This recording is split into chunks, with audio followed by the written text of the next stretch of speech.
A pessoa alguma passará despercebido que a Terra atravessa um dos seus momentos culminantes.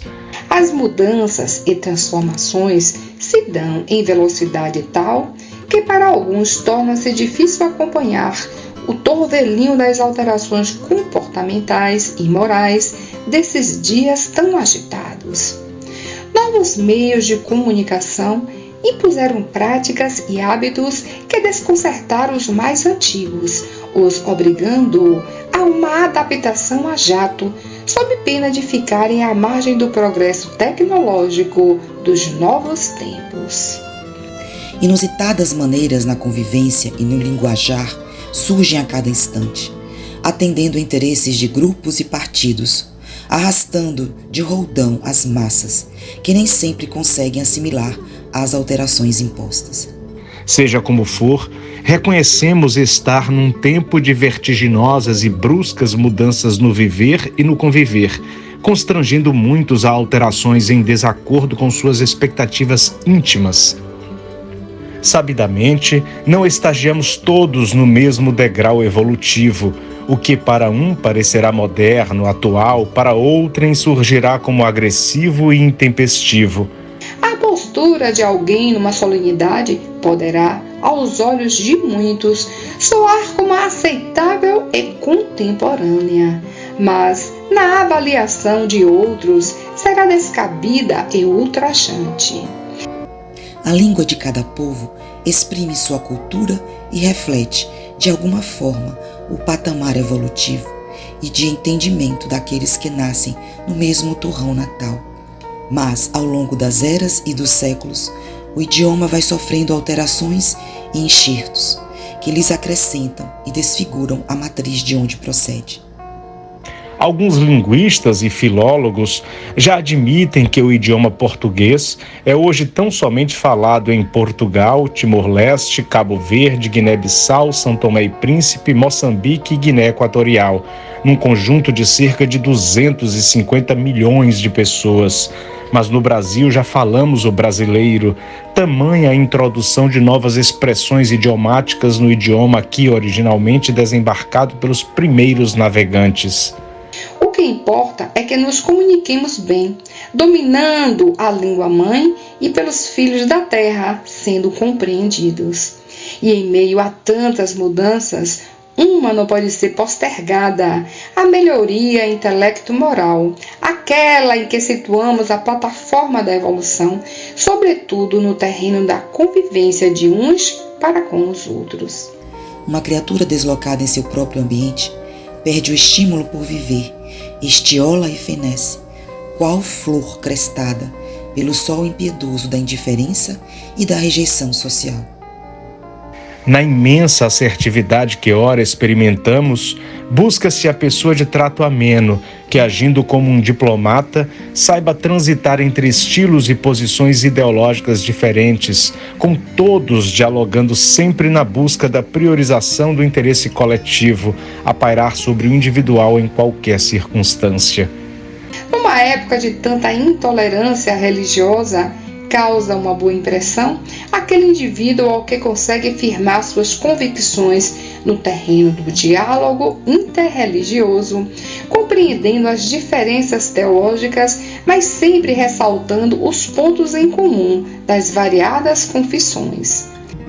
No campo político, geralmente tem destaque aquele que dialoga com variadas camadas de poder, sem perder a coerência e o bom senso, não se permitindo adesão a interesses puramente de grupos inflamados e raivosos, bem como aqueles que veem na atividade pública mero degrau para a satisfação de caprichos pessoais.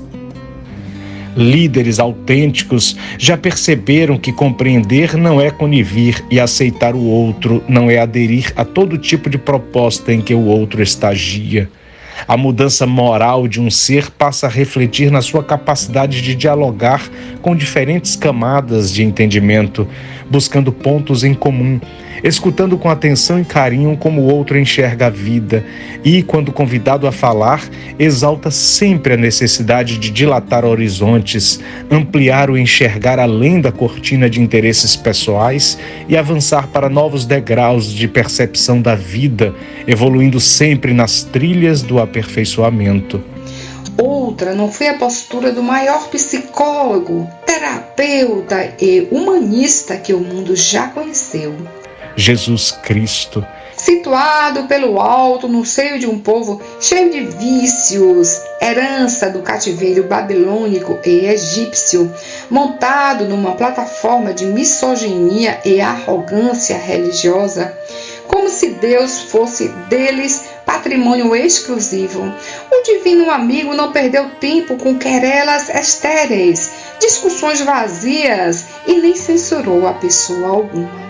Insistiu no exercício do amor, tolerou adversários dentro do próprio grupo de apóstolos, recomendou a cada um que encontrou em erro a necessária mudança moral e não menosprezou a cultura intelectual de um Nicodemos, porque não soubesse, sendo doutor em Israel, o que significasse a lei dos renascimentos. Onde o terreno era árido, Jesus deixou sementes para o porvir.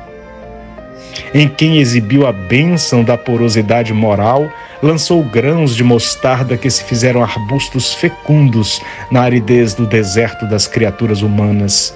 Serviu, ensinou, curou alguns e libertou outros das algemas infernais da escravidão intelectual. Tomou sua cruz e seguiu seu calvário, morro acima. Distendeu braços em direção da humanidade inteira e ainda encontrou forças para auxiliar um ladrão arrependido. Há 20 séculos aguarda nossa adesão ao seu evangelho libertador, onde o mundo não tem veredas, nos abriu rumos libertadores. Que fazes do que sabes? Como dialogas com aqueles que não conhecem metade do que já conheces? Te fazes superior entre os inferiores para os intimidar ou para os esclarecer? Chamado a opinar nesse ou naquele assunto, teu verbo incendeia ou esclarece? As interrogações poderiam se multiplicar ao infinito, mas o Verbo que se fez carne já tinha deixado sinais de como seus seguidores seriam reconhecidos. Examinar o capítulo 13, versículo 35 de João, o Evangelista. Pelo muito que já sabes, de teu proceder se espera um pouco mais. Marta, página mediúnica do Espírito Marta, psicografada pelo médium Marcel Mariano, no dia 27 de fevereiro de 2023, Salvador, Bahia, Brasil. O capítulo 13, versículo 35 de João, o Evangelista. Nisto todos conhecerão que sois meus discípulos, se tiverdes amor uns aos outros.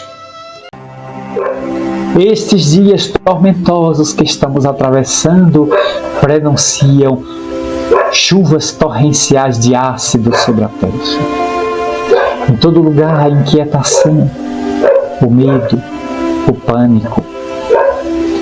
Mas recordemos a palavra amorosa de Bittencourt Sampaio. A terra é uma nau, é um navio, é um cargueiro. E diante do mar revolto estalam as vigas mestras, a madeira range, os marinheiros se assustam, a metralha invade a noite moral que estamos atravessando. Mas Jesus está no leme. E no leme, presidindo esta barca, ele avança para o porto seguro. Que importa o mar revolto, para ele que caminhou sobre as águas e convidou Pedro a sair do barco e vir ao encontro dele. Não há o que temer. A barca terrestre está sob o comando de Jesus. E Ele nos conduzirá após essa tormenta para o equilíbrio, para o porto da felicidade e da regeneração, que alcançaremos após a Terra atravessar a depuração necessária dos seus elementos viciosos. Os indivíduos que não se quiseram corrigir, as almas endurecidas, os filhos de Lote, que se preocuparam em olhar para trás para saber o que é que tinha atrás, ignorando que se deve olhar a vida pelo para-brisa e não pelo retrovisor. Porque para frente é que se anda com Jesus, por Jesus e para Jesus. A todos